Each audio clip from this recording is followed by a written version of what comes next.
Você gosta de acompanhar aquelas listas, né, de 1001 filmes para ver antes de morrer, 1001 livros para ler antes de morrer, os 100 livros essenciais da literatura? Eu confesso para vocês que eu gosto muito. Eu sei que essas listas nunca são exaustivas, nem sempre são muito justas, né, a gente sempre vai achar que ficou faltando alguma coisa, ou que algum nome ali não merecia estar ali, outro merecia entrar. Mas tem uma coisa que eu gosto de acompanhar aí nesses rankings, é a oportunidade, a possibilidade de conhecer coisas novas que talvez se a gente não tivesse visto ali na lista, a gente não teria o interesse de ver, pelo menos não tão urgentemente. E foi exatamente isso que aconteceu quando eu dei uma olhada numa lista da Abracine, que se tornou livro, inclusive, sobre o cinema fantástico brasileiro. A Associação Brasileira de Críticos de Cinema resolveu listar os 100 melhores filmes que envolvem toda uma temática fantástica. E aí a gente está falando da própria fantasia, do terror e da ficção científica. E é uma lista genial, eu tenho visto aos poucos, eu quero completar e zerar os 100 filmes citados lá, mas eu resolvi me ater aí para esse vídeo, focar, assistir primeiro também os 5 primeiros, aqueles 5 que a associação considera os melhores filmes dentro dessa temática do fantástico. E se tem uma coisa que todos eles têm em comum, os 5, é que todos possuem também dentro deles o gênero do terror. Então a gente está falando aqui de 5 filmes considerados filmes de terror brasileiros que vale a pena aí a gente dar uma olhada, olhar com um pouquinho mais de cuidado, até mesmo revisitar, né? Principalmente se a gente está falando, esse vídeo está sendo gravado no mês de outubro, mês do horror, então, né, é uma dica aí, consumir histórias de terror aqui do Brasil, que tem uma história forte, tanto na literatura quanto no cinema, com as temáticas aí do terror. Então vamos começar. Eu confesso para vocês que alguns filmes dessa lista eu ainda não conhecia e que foram gratas surpresas. Gostei de todos eles, alguns mais, outros menos. Um em especial eu acho que se tornou meu favorito e eu não conhecia, conheci para poder contar aqui para vocês com um pouquinho mais de propriedade. Então já fica aí a sugestão se vocês quiserem também trilhar esse caminho para conhecer os nossos filmes citados. Em quinto lugar, nós temos O Trabalhar Cansa, uma produção de 2011, que traz muito, além de ter o terror inserido ali, traz muitos aspectos também de crítica social. A gente tem um filme que fala muito sobre trabalho, relações de trabalho, capitalismo, e tudo isso ali junto, né, com uma ótica ali do suspense. O suspense também é bem forte e também do terror. A história começa com a Helena, nossa protagonista, que está alugando um lugar, uma propriedade onde ela quer montar um mercadinho de bairro. Ali naquele mesmo lugar já existia um mercado, um mini mercado anterior, e ela agora está alugando o imóvel novamente para abrir um mercadinho aí dela. Só que isso acontece ao mesmo tempo em que o marido perde o emprego. Ele é demitido de um emprego onde ele já estava aí há 10 anos, há mais de 10 anos, e existe toda essa questão, né? Será que esse é o momento certo de abrir um negócio próprio, cheio de dívidas, agora que não tem ali o companheiro para segurar as pontas? Essa família também, ela tem, né? A gente complementa aí o núcleo familiar com uma criança, que é a filhinha, né? Uma menininha, que é a filhinha desses dois personagens. E aí a gente começa a ver essa mulher lutando para dar duro ali no mercado, fazer esse mercado dar certo, enquanto o marido também está ali dando duro para conseguir um novo emprego. E tudo isso enquanto a gente começa a acompanhar umas coisas estranhas acontecendo dentro desse mini mercado dela. A gente percebe que alguns segredos rondam aquele lugar. De repente, aquele lugar às vezes começa a ter um cheiro muito desagradável que ninguém sabe ao certo de onde está vindo. Geralmente, quando ela sai do trabalho, ela encontra um cachorro parado, olhando fixamente e de uma maneira nada amigável para aquele lugar. Então, existe aí toda uma questão de o que ronda, o que torna ali aquele mini mercado um pouquinho estranho, um pouquinho amedrontador pra gente. Existe uma cena que eu considero a maior cena de terror do filme, que é o momento em que a mãe dessa protagonista, ela tá na casa dela, e aí ela telefona pra filha falando que quer fazer uma sobremesa, mas já tá à noite, não tem leite condensado em casa, perguntando se a filha podia retornar ali ao mercado antes de voltar pra casa, pegar um pouquinho aí de leite condensado para ela poder fazer essa sobremesa. E aí a filha, depois de já fechar o mercado, retorna rapidinho, abre ele só para pegar esses produtos e eu nunca imaginei que um mercado fosse tão assustador durante a noite. Então esse pra mim foi o ápice do terror do filme. O final, eu confesso que eu esperava um pouco mais. Eu acho que, como crítica social, o final foi muito bom, mas eu acho que como filme de terror, ele deixou muitas questões em aberto. Eu acho que merecia aí um cuidado maior na temática. Tiveram questões que foram colocadas ali durante o enredo, durante os acontecimentos do filme para aumentar a nossa sensação ali de insegurança, de medo, que não foram resolvidas lá no final. Então, pra mim, só falhou um pouquinho nesse aspecto, mas é um filmaço, acho que vale a pena você conhecer. É um filme que te prende, o que hoje em dia, né, a gente considera aí um grande feito também, nesse mundo em que nossa concentração tá cada vez mais abalada. É um filme que você quer ficar sentado ali, assistindo até o final, pra ver onde aquilo vai dar, onde vai chegar. Então, fica a dica aí.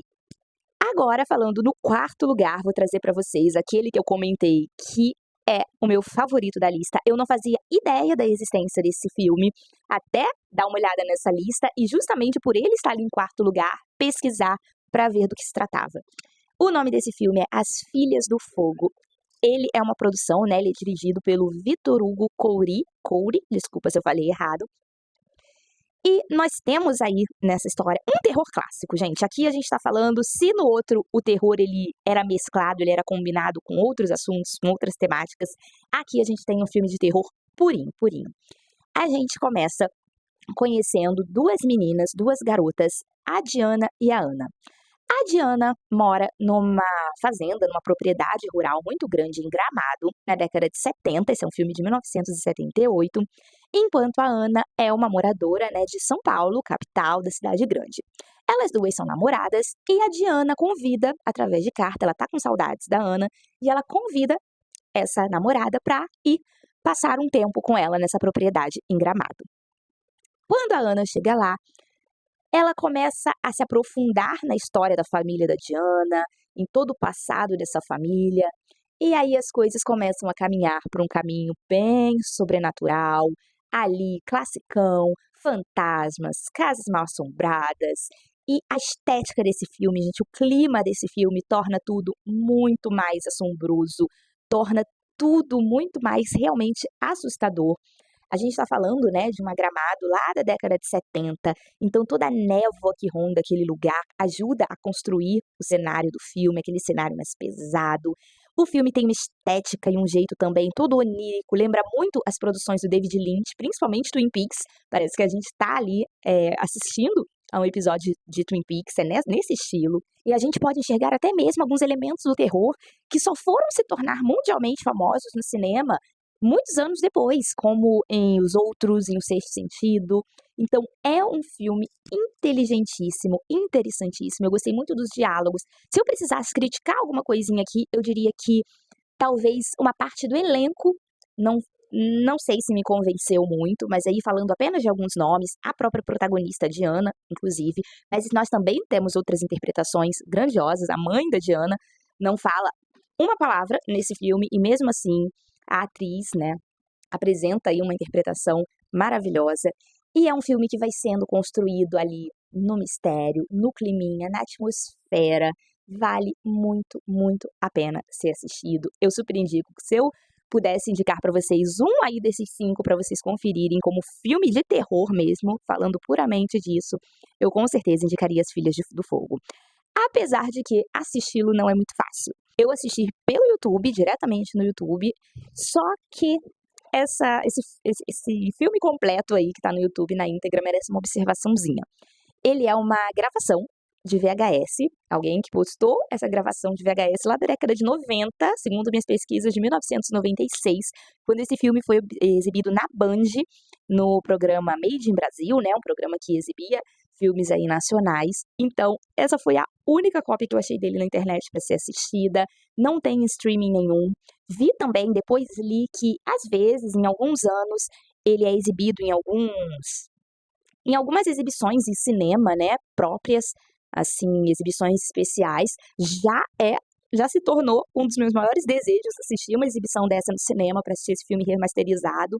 Mas pensa assim, faz parte aí do pacote da experiência, você assistir no YouTube, como se estivesse vendo um VHS, uma exibição dos anos 90, em qualidade baixíssima, considera que faz parte da experiência. Parece uma volta no tempo, você vai voltar no tempo durante 1h30, vai ver Gramado lá de antigamente, em uma gravação também de antigamente, então faz parte do pacote, vai ser divertido, vai ser diferente. Em terceiro lugar agora, nós temos um filme um pouquinho mais recente e um pouquinho mais famoso também, muita gente já assistiu, conheço muita gente que gosta desse filme, que é As Boas Maneiras, nosso filme brasileiro sobre lobisomens. Aqui a gente tem uma questão, um diferencial muito interessante nesse filme, que ele parece ser 2 filmes em um só. São 2 horas de história, de produção, e parece que é exatamente dividido. A primeira hora do filme aborda uma questão, fala sobre uma coisa, e a segunda parte do filme, a segunda hora do filme, já parece um filme totalmente diferente, com elementos que conectam uns aos outros, mas em situações muito diferentes. Até mesmo o estilo do filme eu sinto que muda um pouquinho. Tem muita gente que só gosta da primeira parte. Eu confesso pra vocês que eu gostei tanto da primeira quanto da segunda. Preferi a primeira, mas a segunda acho que também é super digna.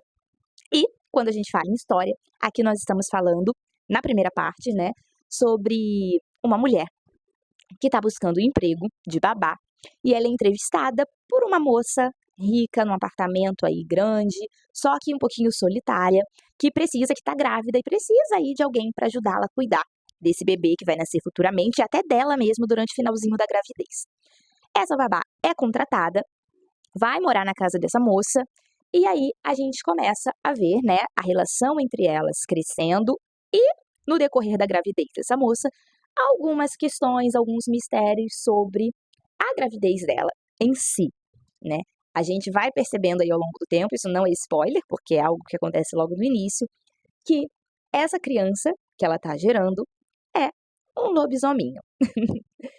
E aí a gente vai acompanhando esse processo, essa preparação da gravidez dela, até que a gente chega num ápice aí, num clímax, e a gente vai, né, para a segunda parte do filme, que se trata já dessa criança nascida já ali nos seus 7 aninhos e acompanhando, né, a vida desse menino, da pessoa que está cuidando dele. Eu não posso falar muito aqui, senão eu vou dar spoiler lá da primeira parte da história e aí vai perder um pouquinho da emoção.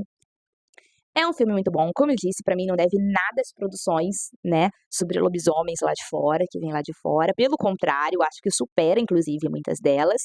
E fica aí a dica, se você gosta da temática, é prato cheio. Prato cheio. A gente vê aqui um terror, a gente vê elementos de um terror regional também, apesar de ser um filme moderno, que se passa aí na cidade grande, em São Paulo. A gente tem elementos também de um terrorzinho mais regional, muito bacana, achei legal essa ideia. Então, acho que tá merecido na terceira posição do ranking de melhores. E agora, é impossível falar do segundo colocado de uma forma separada do primeiro colocado. Então, já vou colocar os dois aí, o primeiro e o segundo lugar, medalha de prata e de ouro, já vou falar deles ao mesmo tempo. E eu acho que quem gosta de terror, quem é fã de terror, já desconfia de quais sejam. Não poderiam ser outros aqui liderando esse ranking, trazendo os outros pela mão, porque aqui a gente está falando de história, gente, da história do cinema de terror aqui do nosso Brasil, sem dúvida nenhuma. É claro que nós estamos falando de José Mujica Marins, né, o famoso Zé do Caixão. Então, em primeiro lugar no ranking, nós temos como melhor filme de terror O A Meia-Noite Levarei Sua Alma, um classicão de 1964. E, na segunda posição, Esta Noite Encarnarei no Teu Cadáver, né, que é a continuação. O A Meia-Noite Levarei Sua Alma, para quem nunca viu, não conhece, fala sobre, nós temos aí o Zé do Caixão, né, a estreia desse personagem memorável, marcante, que está no imaginário de todo brasileiro. Nós temos aí a estreia dele no cinema. O Zé do Caixão é um personagem, é um vilãozão, é um protagonista bem vilão, que tá em busca, durante esse primeiro filme, ele tá ali em busca de uma mulher que possa dar a ele um herdeiro, uma pessoa que vai ali herdar o seu sangue, dar continuidade à sua linhagem, ao seu sangue. Esse é o grande desejo dele. E para isso, né, para ele chegar a esse objetivo, ele é capaz de cometer as maiores crueldades, e aí a gente está falando de coisas realmente escabrosas. E no segundo filme, essa temática, ele é uma exata continuação do momento em que o primeiro filme termina, E o Zé do Caixão continua nessa empreitada, continua nessa busca, continua com a sua crueldade também. Só que no segundo filme a gente tem aí uma pegada, um filme mais maduro, eu diria assim. Um aperfeiçoamento do primeiro filme. Ainda que os dois tratem da mesma coisa, o segundo eu sinto que ele supera ainda o primeiro, porque a gente já tá falando de um José Mojica Marins mais experiente, né? Então a gente tá falando aí de um trabalho que conseguiu superar o primeiro, que já era muito bom. O Esta Noite Encarnarei no Teu Cadáver é de 1967, então a gente tem aí uma passagem de alguns aninhos entre um e outro. Mas e agora, me diz você, tem algum filme aí que você acrescentaria nessa lista? Focando no terror, vamos deixar aí a fantasia, a ficção científica para um outro momento, mas focando no terror. Qual filme você acrescentaria nessa lista? Você concorda? Você discorda? Já assistiu algum desses? Eu vou adorar saber sua opinião. Espero que tenham gostado do vídeo. Vou ficando por aqui. Obrigada por terem vindo até aqui, quem chegou até aqui. Esse é o primeiro vídeo desse canal. Finalmente tomei coragem aí de fazer um canal para a gente conversar um pouquinho sobre cinema, sobre literatura, sobre tudo que envolve cultura, de uma maneira muito leve, muito despretensiosa. Por isso o canal tem esse nome, o Cultura de Tapete, porque a ideia é realmente essa. É uma conversa leve, sem roteiro, sobre assuntos que a gente gosta, assim, no chão da sala, sentado em cima do tapete, com uma almofada por perto, e você está mais do que convidado a participar disso. Desculpa aí pelos enganos, pelos errinhos, pela edição, que ainda não é nada mirabolante, é tudo bem simples, mas espero que vocês tenham gostado e estão mais do que convidados para continuar por aqui. Obrigada por tudo, um beijo, até a próxima.